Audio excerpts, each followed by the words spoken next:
You take them inside, set them on a shelf, and that's when the house begins to change.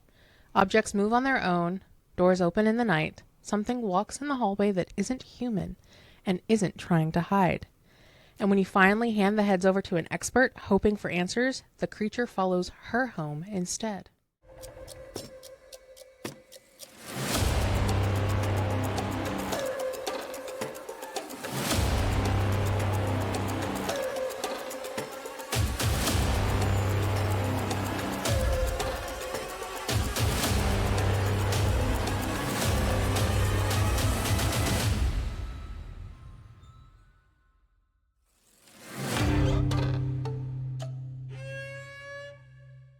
Before we start today's episode, I want you to picture this. You're digging in your garden, nothing special, just dirt, roots, and maybe an old bottle cap if you're lucky. But instead, your shovel hits something solid. You reach down, you brush away the soil, and two stone faces stare back at you. They're small, crude, and almost childlike, but the longer you look, the more wrong they feel, like they're watching you back. Someone's going to be very distracting this episode. I can just see it. Yep.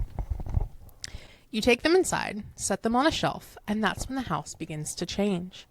Objects move on their own, doors open in the night, something walks in the hallway that isn't human and isn't trying to hide. And when you finally hand the heads over to an expert, hoping for answers, the creature follows her home instead. Today, we're diving into the strangest paranormal cases in British history, starting with the Hexham Heads. Hi, hello. Hi, My name is Denisha. I'm Ashley. And this is the Afterlife Afterlife Hotline. This is the Hexham Heads point 2, take 2, because we had a technical difficulty. And I went to edit and noticed there was no audio. So here we are once again. So I know nothing about the Hexham Heads. Wink, wink. Wink, wink. Um, This is a Denisha episode. yeah. I figured since she had graciously taken on 2 episodes where I didn't have to do anything, I would take on an episode where she didn't have to do anything. And at the time, it was a surprise for her. On to the blockheads. So, in 1971, 2 young brothers, Colin and Leslie Robeson, were digging in their garden in Hexham when they unearthed 2 small carved stone heads, each about 6 centimeters tall. One head looked vaguely male, and the other looked vaguely female. They were crude, eerie, and unlike anything the family had ever seen. Since they brought the heads inside, activity started to begin. The Robeson family reported bottles flying across rooms, doors opening on their own, and the heads moving when no one was watching. Mm-hmm. This expanded to even the family next door, the Dodds. They experienced hair pulling in the night by their son, and his mother, Nellie, reported seeing half man, half goat or sheep figure leaving their home. Narnia. She described it as tall, dark, and walking on hind legs. Yeah. All I'm envisioning is just a little guy from Narnia. See, But like more evil. I was gonna say I see like a goat man, but like a demon. Yeah. Press 3 if you want to speak to a demon. Oh, Lord. I know, he always crosses his paws. So does Oliver. I mean, Y'all they are brothers. They are, legitimately. This is my cat's brother. The heads were eventually given to Dr. Anne Ross, a respected expert in Celtic artifacts. She believed the human head was deeply symbolic in Celtic religion, the seat of the soul and a link to the other world, so to speak. So she took the Hexham head home to study them. Since that, her house became the next hotspot. Dr. Russ reported waking up one morning to see part wolf, part man figure walking out of her bedroom. She followed it downstairs until it vanished. Also, why are you following it? I know. Nope. A few days later, her daughter saw a large, dark, werewolf-like figure leap over the banister and disappear. No. Now here's where the story widens a bit. Decades before the heads were found, Hexham had already been haunted, not by a spirit, but by a real wolf. In 1904, newspapers reported a wolf roaming the moors above Hexham, killing livestock in what they called the Great Slaughter of Sheep. Locals were terrified, farmers kept their animals indoors at night, lamps were lit, and a reward was offered for the wolf's skin. The wolf eventually gets struck and killed by a train near Cumwinton Station, and its body was found severed in 2 pieces.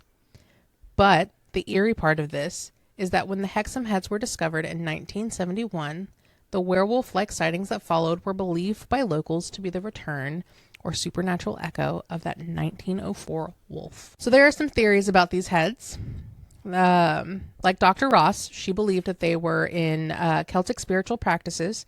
She noted similarities between other Celtic head figurines, which were more often found near water, which was a sacred element in Celtic animism.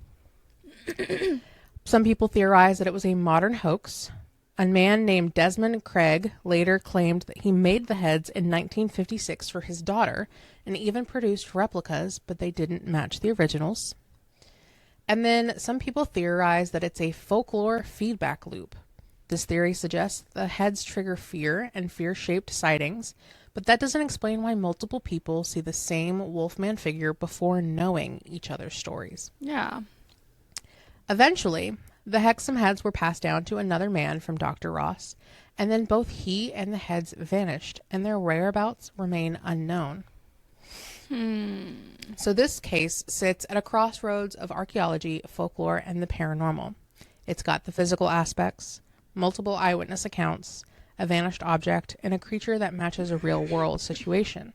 It's rare for paranormal cases to have this many overlapping layers.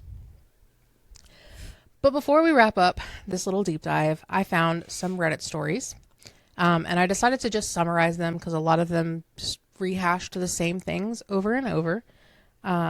Story 1 was that the user said they grew up a few hours away from Hexham, and their grandmother used to warn them not to play near old stone walls because, and this is in quotes, the heads are still out there. As a teenager, they saw a figure at the edge of the field at dusk, tall, hunched, and moving like it couldn't decide whether to walk on 2 or 4 legs. They ran, and their grandmother, she said, some things just don't stay buried. The other story is about a person that shared their family found a carved stone head while renovating an old cottage in Northumberland. They kept it in the mantle because it looked cool. Within weeks, they heard footsteps at night. Their dog refused to go near the living room. And one night, a user woke up to the sound of something breathing heavily right outside their bedroom door. They threw the head into the river the next morning, and the activity stopped. See, that would be me. I'd be the one to get myself into a predicament like that because rocks. Yeah. Ooh, rock. Ooh, that looks cool. Cool, shiny rocks. Yeah. Someone commented that their uncle worked as a gamekeeper near Hexham in the 1980s. He told his family he once saw a creature on the moors that looked like a wolf standing upright. He said it watched him, not like an animal sizing up its prey, but like a person deciding whether to speak. He never went back to that part of the moor alone. And then the last theory, or story, says that the Hexham Heads don't just go missing. Some users believe that they were quietly taken by a private collector or a museum researcher who didn't want the public knowing where they were, not because they are valuable, but because they are dangerous. I can see that. Same. I mean, because it's, protect the greater good kind of thing. Yeah. Exactly. So whether the Hexham Heads were ancient relics, a modern hoax, or something that slipped through the cracks of folklore, I can't read. Clacks. People are still seeing things, still hearing things, and still wondering where those faces are. I, for one. Let them stay wherever they're at. I don't want to know at all. If you've got your own story about the heads or any kind of stone heads you may have found, please let us know. We would love to hear. And, yeah. Keep one. Well, actually, we'll pop pictures of the heads in because I showed Ashley and she was disgusted. They just look like they have bad juju. And I will. And now I know if I ever find a stone or a rock that is shaped like a head, leave it alone. Don't bring it home. Don't put it on the mantle because it looks cool. Leave it alone. We say as I have shiny rocks all over my bookshelves. But those are different. Those are crystals. Well, and like I don't personally think it was just like a hoax or whatever, because all these people had different things happen and they didn't know about the other people having things happen. And I think it was like an artifact from like they say the Celtic or whatever. And so some from way back then that they probably used for some spiritual practices, and they're not meant to be for who they're not meant to be for. Well, because one of the things that we had said in the last version of this recording was that, because I theorized that what if they were made, because they were finding them underground. And so what if they were made kind of as an entrapment, like a Dybbuk box? Yeah. And they were forced underground to contain them. And then when they're unearthed, that's when things happen again, because everyone who gets rid of these heads seems to either throw them in the river or put them back in the dirt. Yeah. Yep. Put them back where they essentially came from. Mm-hmm. So don't mess with stuff now. Especially when you don't know what it is. It's like the people messing with the tombs and shit. Like, y'all about to release some 1,000-something-year curse. Let's not do that, please. So cute.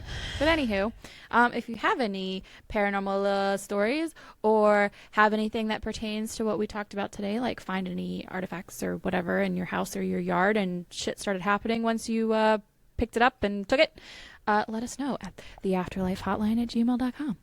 And feel free to comment and like all of our socials. All of them right here. Do the things. Do all the things. And keep one foot in the living world. And one ear on the line. Bye.